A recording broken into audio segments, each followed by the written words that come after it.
Hi everybody. Hi everybody out there in the Horn Hangout land. It's really great you can join us because today is so incredibly special. I have sitting in front of me, I wish it was in the same room, but in front of me on the screen, Mr. Myron Bloom, absolute legend to all of us horn players, well, to a lot of musicians all around the world. And this interview was set up by Jeff Nelsen, who you all know already. And very, very grateful to Jeff for doing that. Mr. Bloom, welcome. You're in Indiana. It's Jeff's home, I believe. He picked you up really early. It's really early in the morning, isn't it? It's 8:30 in the morning. 8:30. Are you an early riser usually? No, I sleep till noon every day. Well, thank you very much for joining us. Our chat has already gone crazy with questions for you, but I have a few of my own because you're somebody I've always wanted to meet in person. What do you think of all this online stuff? I pay no attention to it. This is the first time ever.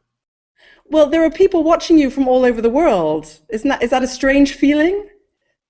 I'm just here. I'm easy. I don't care. But we have... It hasn't really come into my consciousness. I'm just sitting here talking to you. Okay. Well, we'll just pretend it's just the two of us for now. Okay, that's good. You are you're a teacher at the university there. You're one of the 4 horn teachers. Yes. Life has certainly changed a lot. I read in your biography your first horn job was 1949, New Orleans Symphony Orchestra. Right. That's a while ago. It's a bit long. Are you still playing? I just play about 5 minutes every day for lessons. That's about all. And lately it's been really awful because I've never been so long without playing. I pick up the horn and nothing comes out. And it's very embarrassing. I usually could pick it up and play right away. Can't do that anymore. So does your body miss it? Do you find that it's a physical thing that you miss, or are you happy not to have the stress of having to practice every day? Oh no, never have. I absolutely miss it every day. Absolutely. And physically and mentally? Both. When did you actually stop your performing? Because I mean, I just kind of down. The good old days. Maybe talk about the good old days. Anything you want to know. I had the Cleveland Orchestra I heard being described as the orchestral machine ever. The precision and the incredible chamber music-like playing of the Cleveland Orchestra in your day was really quite outstanding.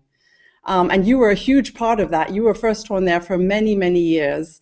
Did you have any favorites? Was Szell always your favorite of those days, or Barenboim pinched you to Orchestre de Paris, I understand? Yes. Well, Szell was the biggest hero of my life, and I miss him every day to this day. He was so important to me, and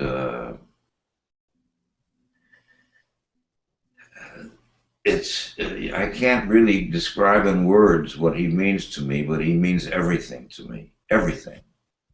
I read, though, that he was quite difficult to work with, but apparently you were one of the only people that he was a pussycat to. He was not a pussycat to me. Okay. Tell us. He was very difficult in the beginning, like with everybody else. But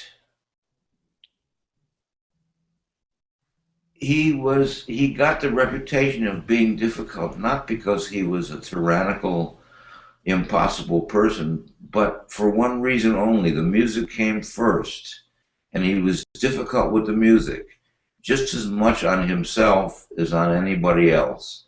But that's where that bad reputation came in, and it's total nonsense. Okay, well, I'm glad we put that right.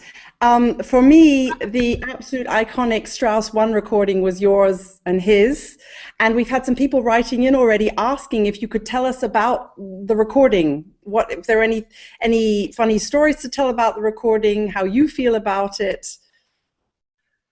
Well, it was really quite amazing because when we rehearsed, and this was unusual actually, when we rehearsed with the piano, with you playing the piano, and we went through the whole thing and stopped just once, and we stopped, finished, and he said, "Stunning."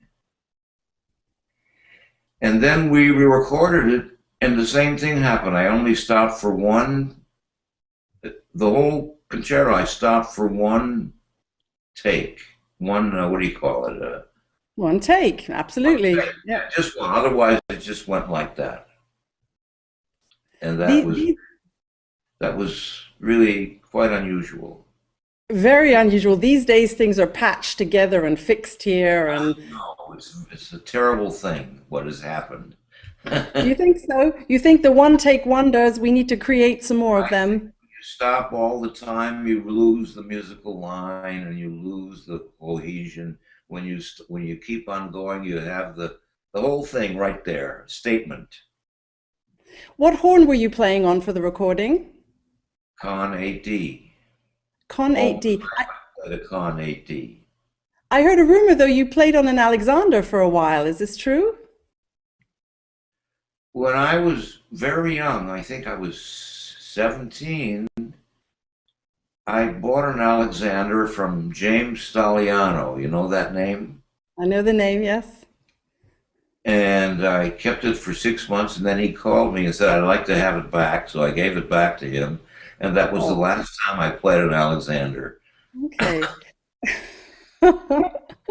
You have some people saying from hello from Taiwan and hello from Texas and hello from France. I tell you, they're all out there watching us today. Really? It's amazing. Hello, everybody. I'm so happy to meet all of you. I have a question from a very loyal viewer of ours, Kendall Gray, who's a horn-playing lawyer, and he said he would just like to know a bit more about what orchestra playing was like in the 50s when the American orchestras were really starting to come into their own. It was, I mean, I can't even imagine. It was the American orchestras were really sort of coming and making huge names for themselves. Cleveland definitely was. Was Cleveland the #1 orchestra at the time? Was it considered #1? When I first started with playing with Cleveland wasn't even in the first 4 or 5. Cleveland was not there. But then, as we kept on playing and we kept on taking tours and making recordings, it became one of the first 4 or 5. Yes, but in the beginning, George Szell and the Cleveland Orchestra, in the way of the world, was nothing. But they soon found out that it wasn't. You credit him with that, with really building that up? He built them up? Oh, absolutely, completely. I credit him with everything to do with music. I credit him with. Wow. He must have been an amazing person. He was amazing. He was fantastic. He was just beyond belief. And if you read the story of how he grew up, what he was as a child, you begin to see who he is. Because as a child, I mean, between 12, 17, 12, 13, 14, the talent was all in there. He could sing for you the second violin part of any string quartet written from memory. And one day somebody asked him, "Mr. Szell, do you memorize? How do you memorize?" He said, "I never memorize. I despise memorizing. It's just there." He hears it once and it's there. He could sing to you, I told you this, any inner part of any string quartet, trio. There's a nice story about him and the violinist Timianka. Have you ever heard of that name? No, I'm afraid I haven't, must admit. Well, George Szell was the conductor of a orchestra in Scotland. That's your home, right? No, Did no, you know? that's where Fergus comes from, my colleague. I come from London, near London, but I was born in the States. Oh, you come from, oh, Fergus comes from Scotland. I see. That's So right. you'll Yeah. for I will, I will. they used to take the train every day, every week back to London and then come back and have another week of playing. And each time they took the train, Szell would bring an unbelievable gourmet dinner, mainly caviar. And they Mm. drink caviar and champagne the whole train trip. And this happened all the time. Now, I don't know why I started talking about this, but there's another reason that comes back to what we were just saying about Temianka. Oh, so they played, they had a vacation together, and they played all the piano literature for violin and piano until they ran out of repertoire. So Szell just continued and started to play through every symphony and every opera, totally from memory, everything, all from his mind. Did he conduct everything from memory as well? He conducted everything from memory, but he had a score there, which he never Yeah. looked at unless Yeah. some Yeah. particular reason he had to look at it, which is makes a lot of sense. What was your horn section like? Were you all were horns such a brotherhood in those days as they are today? I have the horns love to hang out together. They're all hanging out online together. Were you guys? Was your horn section a real brotherhood team? I would say no. Oh, that's sad. It wasn't so bad. We took George Szell ran the horn section. Aha. In other words, I can tell you a funny story, which maybe is not, I shouldn't repeat, but Oh, please do. Please do. uh, I leaned over to my colleague and said, would you please do this there, what it says in the score? And he said, I'm embarrassed to say, I don't take orders from you, I take orders from Szell. Now that tells the story. Yes, fair enough. Fair enough. No, but we got along fine. We got along very well, all of us. But Who would you say apart from Szell are your musical heroes? That's what people are asking now. They want to I know who else can answer that influenced answer you. very easily. My musical heroes are Pablo Casals, Jascha Heifetz, Arthur Rubinstein, and Emmanuel Foreman, and George Szell. That's six. I heard you're a big fan of Frank Sinatra, though, as well. Would you count Absolutely. him? Absolutely. I'm a fan of all the great jazz singers. Frank Sinatra, Ella Fitzgerald, Sarah Vaughan, Mel Torme. Um, there are more. I can't think of them at the Did moment. you did you ever work musically with any of them? Did you ever No, venture out into the no, jazz I world? just No. heard them. I listened to them. Yeah, yeah. So when you went, you were pinched. We say pinched in England. You were stolen away from the Cleveland, and you went to Paris. Yes, It's a whole different style of playing, actually, the French school, isn't it? yes. Did you fit in at once, or did they have to adapt to you, or what happened?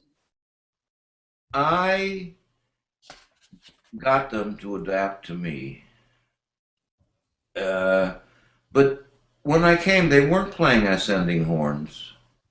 There was only one player who played an ascending horn, that was Barbatua. And when I came, nobody played an ascending. They all played Paxmans, and they played Con 8Ds. So They, it they was good. willingly went. They willingly went over to the other side, or they didn't need any persuasion. You mean to change horns? Yeah. I think that I never talked about it with them. I just came and I played. They heard me, and I heard them, and it just worked out. Now, something very unusual happened a few months ago, where someone called me and told me that they heard a recording of the Concertstück of Schumann on the YouTube. And I said, I never made that recording. It's ridiculous. So I got on the YouTube and I heard 2 minutes of the Concertstück with me playing with the Orchestra of Paris horn section. And you can get it now. Yeah, it's out there. And but it was you. You say it wasn't you. It was you. It was me. So I've been calling them ever since, trying to find out how this happened, and no one can tell me. Oh. The internet is a strange thing, you know, things appear on it all the time that you think have been gone or disappeared. But I was really surprised because I really didn't like the way we played it, and I didn't like the way I played. I remember it very well. But then I heard it, and it sounded wonderful. Well, I mean, that's a really great thing about the internet, is that we have so much out there. Do you think when you were a student, if this had been available, if you could have talked to your horn heroes and live, do you think you would have been interested in that? I guess you probably couldn't even imagine meeting, I don't know, people, Barry Tuckwell in Australia, or I don't follow your exact question. I guess I think it's just such a wonderful thing to have this possibility these days. I remember asking Pollini, I was interviewing Maurizio Pollini Yes. about, and I said, what did he think of this whole digital medium? Because of course some performers think it's maybe not so great because they're always on show all the time. And Pollini said, well, you know, if Mozart had been on the internet, I would have been very happy about that. So, so I'm just very happy you're here. Yes. Okay, where were we? We were in Paris. May I ask you a horn question about vibrato?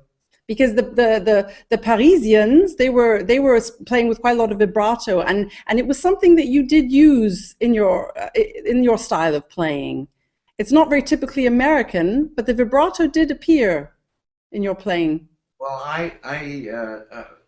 it's very interesting talking about vibrato because I never had a conscious vibrato. It was always natural. I never thought of playing a vibrato, and my vibrato, I think, came from my throat.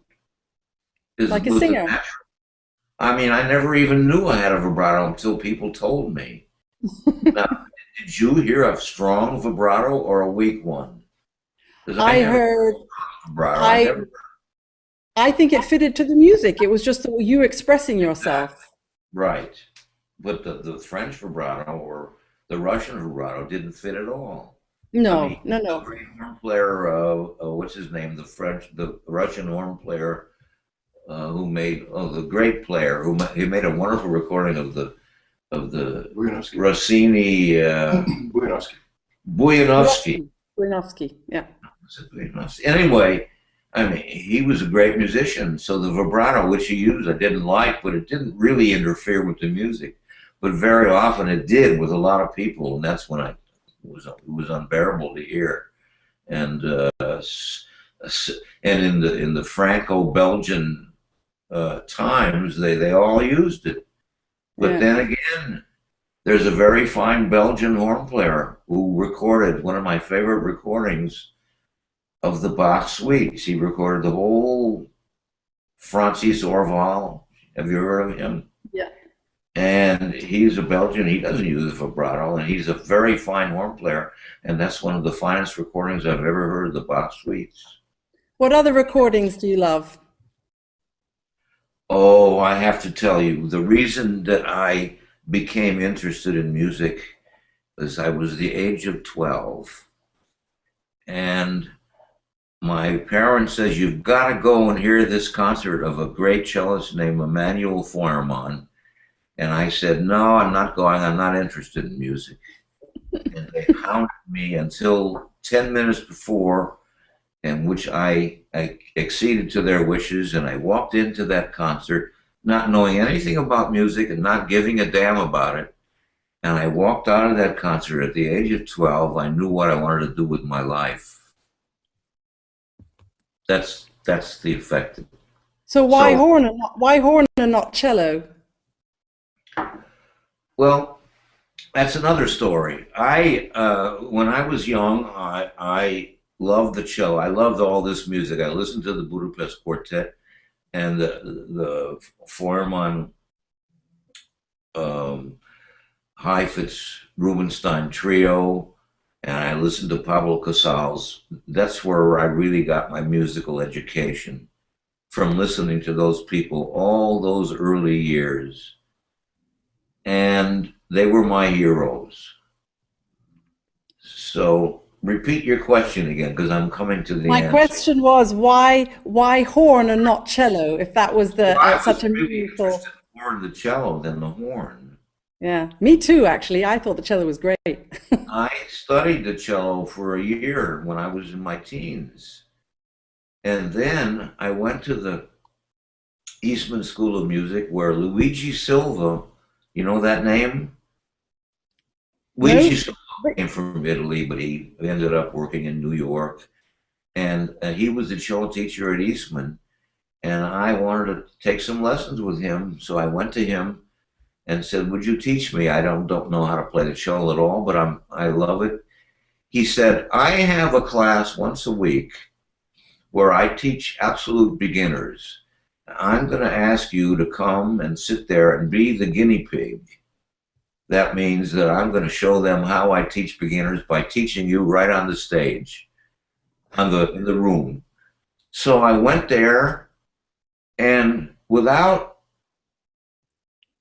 even waiting a second, he said, "Now we're going to teach you how to play the thumb position before I do anything else."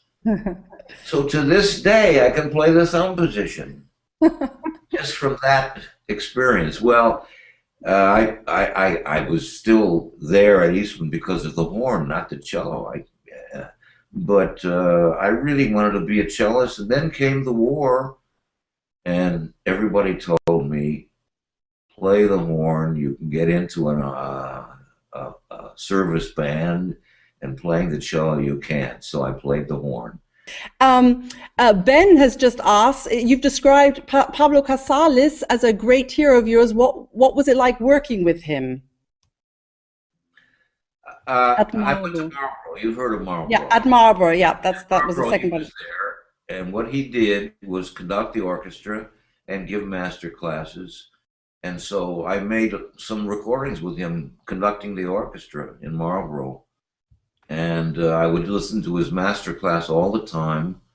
And he was the most fascinating musician I think I've ever seen in many, many ways. First of all, he was the first cellist to play in tune, the very first. Before that, there was no intonation. And he was the first cellist to, well, to play music at such a high level it was never heard of before. And so he was a real hero to me. Always was, always will be. I think he's a hero to most musicians out there. Incredible musician. And so I have Um, to tell you one thing about music. yeah. He would always talk about diminuendo. Yeah. And he would always say, you must sing die instead of bah.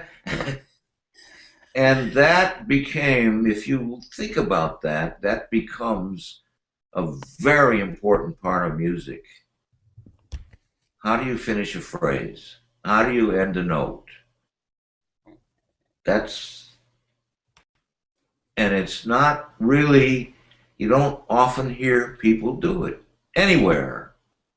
Do you have any mantras that you use? You have so many fantastic students out in the world. We'll get on to one of the very famous ones in a moment, my colleague. But do you have any mantras? Do you find that, what are the biggest challenges of students these days? Do you have something that you find you can always help them with? For example, this diminuendo, finishing phrases. I can help them with many things, and I do. And the main thing I that's most important to me is, how do I say it, is their attitude toward music and I try to impart to them an attitude and a conscience, even a morality about music that is not often done. And I choose students from that standpoint. That's why I'm so happy, because it works. It works. The love in the studio of music and the love of just being a real person as you play the horn, not just somebody that punches a typewriter, which some horn players are, as you probably know. There seems to be quite a trend at the moment of people of perfection, going for perfection. I find horn player students that come to me, and they are technically really quite incredible, but I worry sometimes for the music, and that is a hard thing as a teacher. Perfection is the enemy of the good, and I believe in that. Well, you still got to hit the notes in Bruckner 4, otherwise the audience want their money back. Well, you got to hit the notes, of course, but if you only think of hitting the notes, you're not there making it.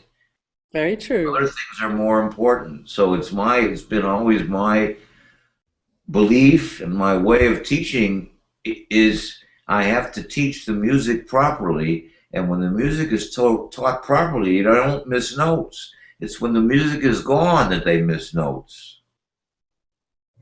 What can I say?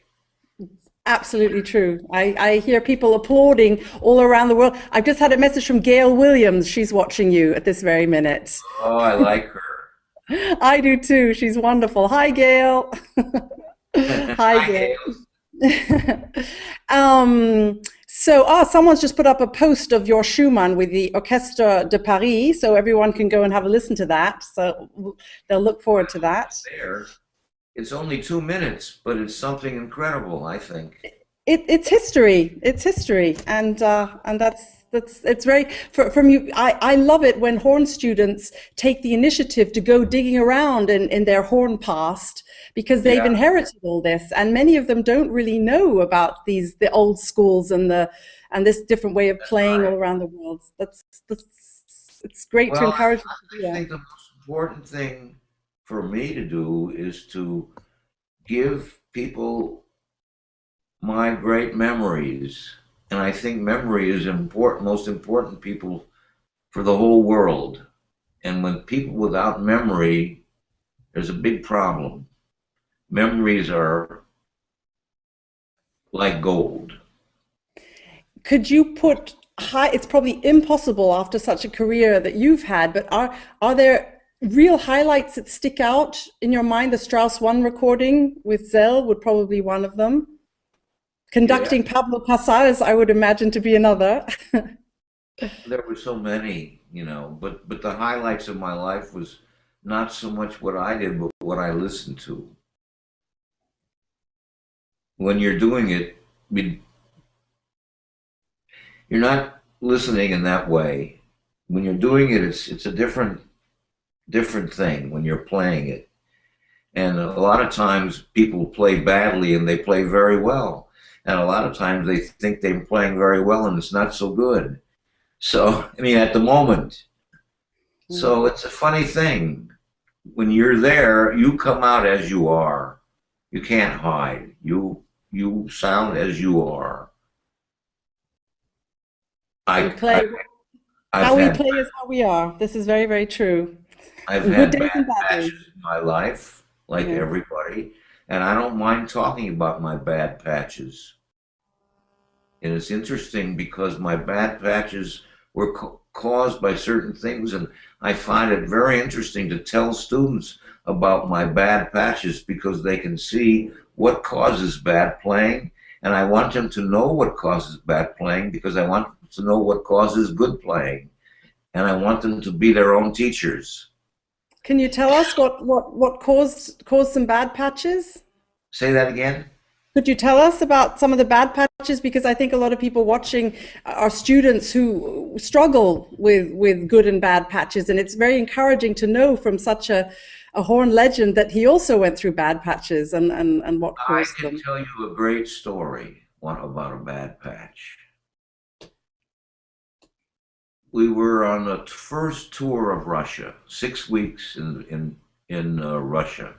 Can you imagine? That was Oh, back then, it was unheard of. yeah. And it was really very moving, and it was quite a fantastic experience playing for that audience. And after the 6 week tour was over, and we were all absolutely trying every moment of the time, we came to Finland immediately after, and there were 2 or 3 days off. And I didn't feel like playing at all those 2 or 3 days. And then I started to play, and my lip felt terrible. I just felt like I couldn't play at all. And I never understood why. Now I understand why. That's why this is important. And so I played. My lips felt awful. We went to Vienna and we did the Haydn 31 with the high horn solo. And I messed it up completely because my lips felt awful. It stayed that way. I didn't know how to make them feel better. And Szell at the end of that says, "I'll never program that piece again." Oh dear. Was it that bad? It was that bad. Oh dear. But why? So, You said you understood why. Tell us why. well, it has to do with the muscles. Taking care of the embouchure is very important. And if you're too anxious to take care of it too well, you kill it. In other words, very often, and this happens to many students, you gotta get that embouchure strong, and they overdo it, and they do it in the wrong way, not let the muscles work properly, and soon after the muscles become dead. Yeah. That's what happened. So you got to really understand that and not let that happen. So Yeah. the right answer for me would have been to sit in a room and play pianissimo for 1 hour, long tones, scales, arpeggios, very quiet, let the muscle come back. But the muscle didn't come back for 2 weeks. Oh, I was ouch. trying to get it back too hard, and I made it worse. Oh dear. How's that for a solution? That's a great solution. That's a great solution. I know that feeling well. It's horrible, but I guess everyone has to go through this to Everyone has know. to go through it. It happens to everybody. Yeah. Absolutely. Well, you have really been such an inspiration to many, and you've produced such great students, such really great students, all and they're all over the world in top jobs. You must be very proud. Absolutely, I'm proud. Although I don't remember very many of them in top jobs. Who I don't know. Oh, well, I have someone who is in a top job, who is one of my favorite colleagues right here, who would love to come and say hello to you as a surprise. Hi, Myron. It's great to see Have you. a seat, Stefan. It's great to see you. Sarah told me she was going to do this interview with you, and I'd been meaning to call you for a long time, but you know, one thing leads to another. Days go by, but then I wanted to take this opportunity to say hello to you, and it was great hearing your interview. You're an inspiration now, as you were back when I was studying with you in Cleveland. Yes. And it's fantastic to see you. You look great, and it was great to hear your stories. Can I tell the story about you? Okay, go Please ahead. tell us the story about Stefan now. You might want to sit down for this one, Stefan. Okay. Okay, everyone's sitting and waiting for the story. Well, Stefan studied with me for 4 years in Cleveland, right? Right, Stefan? yeah. And for 4 years, he just sat there and never said anything, and he was kind of laughing a little bit. Every lesson, he was kind of like he was making fun of me or something. I could never understand him. And he hardly ever, he never sounded good at all, never, for 4 years. And then there was a competition in the Cleveland Orchestra where the winner would have a concert with the Cleveland Orchestra. And I heard Stefan play, and my mouth dropped a mile. He sounded so wonderful, and he never sounded that way once in all those 4 years. So he won the competition, and he played the Mozart Concerto with the Cleveland Orchestra. So I figured out what happened. Stefan, I don't know if he was shy or if he was nervous, but he never wanted to show himself, but he listened to every word I said completely. He knew everything that I said, and I didn't know this, you know. I didn't know this at all until we talked about it once. And he learned by listening to what I was saying. I don't remember ever teaching him, really. Do you? Well, I remember you saying a lot of things about musical phrasing and use of the air. I was talking, right? You were talking, and maybe I learned some of it by osmosis, but I did remember the things that you said, and I remember them to this day. Absolutely. And you also said, you know, maybe you'll understand what I mean in 10 or 15 years, you know, and then sometimes I'll think of something that you said, and it's a great help. And, you know, you gave me the tools that I needed to teach myself and also students and everything, but first of all, to teach myself how to solve musical problems that can come when playing the horn. And I just, you know, think of the things you told me about using the air and musical phrasing, and it's an inspiration to this day. That's just fantastic what you just said. Thank you. Well, you're very welcome. I think your students now are very, very lucky there at the university. They have the most incredible horn faculty. Jeff Nelsen is just behind the camera, isn't he? Jeff, come say hi. Come say hi, Jeff. Hi, everybody. No. This is a true global horn hangout, you guys. This is quite incredible. Oh yeah, we've got the cameraman, Stefan, in the back here too. He just has to capture this moment. Jeff, did we miss out on anything? We had quite a few questions going on, but we covered most of them. I mean, there's a lot going on in the chat. We'll have to do a few more dozen hours with. Is it hour over now? Well, we can talk about tennis. Do you have any? We can keep talking as long as you not quite as long as you want, but. I'd love to talk to you. It's wonderful. As long as you want, I'm here. Well, I mean, I know he's also very passionate about opera. Do you want to talk about one of your favorite opera singers or opera? Oh, the opera singers. Oh, my God. And the jazz singers. Did you know, by the way, Stefan is a great jazz player, too. That's why I asked if you'd been in. So I wondered if he'd learned that from you, but you said you never ventured there. But I love jazz marvelously to this day. I mean, Frank Sinatra was a big influence in my life musically, and so was Tommy Dorsey, because they played a long, beautiful phrase.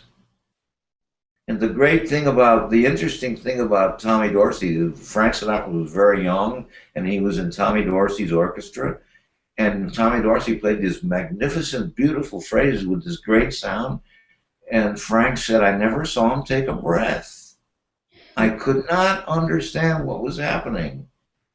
So he kept looking at him and looking at him for weeks and weeks, and finally he saw that when he played, there was a tiny little hole here where he would take a breath, and you can hardly see it. A small little pinhole where he breathed. Tell us about the opera singers. I was asking Myron if he had any favorite recordings of Ella or someone you could recommend for people to go listen to with you in mind. Ella Fitzgerald? Yeah, or all of them. Anything specific that comes to mind? No, all of them. And that's true. I mean, with Ella, you can listen to anything. Ella sings Harold Arlen. Ella sings Richard Rodgers or Jerome Kern. Ella sings jazz. Ella sings. So Jeff, to go back to the question Jeff asked you, the opera singers, you used to go to Italy a lot and listen to Italian opera live there, didn't you? It's a big passion of yours. I don't recall going to Italy and hearing. Oh, Jeff told me you did. Oh, hey, Jeff. No, I had these recordings, these fantastic recordings of these marvelous singers. I'll tell you who they are. Yeah. They're my favorite singers in the world. There was Tebaldi and Callas and Ettore Bastianini and Giuseppe Di Stefano and there's somebody else I can't remember, but I have all those people and everything they did. And when they sang one of the very operas, it's my most favorite opera, is Don Carlo. And not just for the singers, but for the orchestra. It's just unbelievable. And the recording I always listened to was with Karajan and the Vienna Philharmonic. And that recording... We don't want to hear that. We want to hear you heard... What do you want? That was my first recording with Karajan, Don Carlo. But not in the Vienna Philharmonic. But not in Vienna Philharmonic. Where? With Karajan in Berlin. Ah, oh, he loved that. Did he have singers? He did. Fantastic. It was a fantastic production. Who were the singers? Let's see, it was Piero Capuccilli was singing. Oh, great. Yeah. Wow. Great. He had, just a star-studded cast, and it was an amazing production. He always did, and that's the. These days, you hear operas, and they can't get all the good singers on there all at once. So there's always one fly in the ointment, and Karajan never allowed that to happen. He got the best singers. The best singers. Did you ever play under him? Once. Szell had us, we were on tour, and he had Karajan conduct us for one concert in Switzerland or somewhere. Lucerne, maybe. And so Karajan was just great in rehearsals and everything. It was fantastic. And then came the concert, and he put his head down like this. He conducted like this and never looked at one person during the whole concert. And then when it was at the end, the audience would clap. We'd get up and we'd stay standing, and Karajan sent us off the stage so he could take the other bows. Yes, well. Oh, well. That's showbiz, I guess. Yeah. Well. Anyway, he did great things with the opera. Fantastic. All the Verdi operas and the Wagner and all, he was just fantastic for the opera. I didn't like him so much with the orchestra. Were you in when he was conducting? I was there for his last 10 years. Were you? Did you play under? No, I wasn't. Sarah's much too young. Charming. No, I joined. The time's right in my head. I didn't mean to insult your youth. That's quite all right. But if you look at Stefan, you can't believe that he did play with Karajan because he looks so young. Oh, thank you, Sarah. Well, Stefan looks exactly the way he always did. Not quite. Didn't he have a little bit more hair in those days? I remember him without hair for a long time. Oh.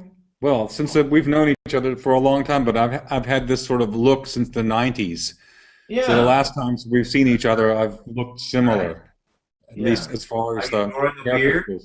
Are you growing a beard? Not really, sometimes a little bit, but I keep it kind of short. I saw something incredible the other day. When I was in Paris, I grew a beard, and I found a picture of myself. I was just absolutely flabbergasted. Doesn't the beard get in the way when you play the horn? No, now look at all the horn players with beards back. It never gets in the way at all. I can't imagine that. Well, it's a good thing it I would never. Look bad on you, I think. It wouldn't be. Don't try. No, we won't. Anyway, back to horn playing, away from beards. May I just ask you, Mr. Bloom, for all the students out there, this sounds so corny, it sounds so TV presenter-like, but what what would be your message to them out there? I mean, we've talked so much about the music. I have a feeling that's what you would say. Just be a musician first and a horn player second. Well, one doesn't rule out the other. So you've got to be a horn player and a musician at the same time. Mm-hmm. It's not good if you're one musician and no horn player, or you're a horn player and no musician. It doesn't work. You got to have both. And if you don't have both together, it doesn't work. So how do you teach that?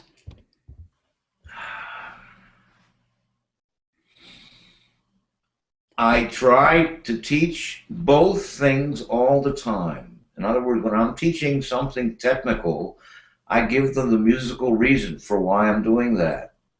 And when I'm teaching something musical, I give them the technical reasons to do the musical thing. There are two levels there, and that's the way to teach that. Fantastic. Fantastic. Jeff, are you still there? Yes. I think you guys are so incredibly lucky there to have such teachers on. It must be amazing. You had Dale there last week. I saw a wonderful picture of the four of you. Yeah. With Rick and Dale and you and me. Yeah. Yeah. Yeah. Yeah. That must have been quite amazing. You have to get a camera up there and record that for us, so we can put that up. We can be flies on the wall. We'll do a live hangout, but we'll just listen to you guys talk. Well, listen, you both have to come to Bloomington. You have to find some excuse. Okay, we don't need an excuse. I want to meet you. I want to meet you too. We do a horn event here. And that's right. We'll do. Yeah. Let's do that. I love it. Thank you. You're a great person too. It's been a total and utter honor to meet you today. And I'm so happy that Stefan came. He's a fantastic colleague. You did well. I'm so pleased. I feel top of the world. Thank you. Well, we'll let you and Jeff go and have some breakfast. I'm sorry to everybody out there we didn't get to all the questions, but maybe we can persuade Mr. Bloom to come back and talk to us sometime. Come back anytime you want. We'll do it again. That is wonderful. We'll hold you to that. We'll hold you to that.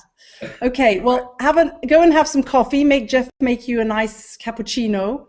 Good. And take very good care. Have a wonderful Christmas time.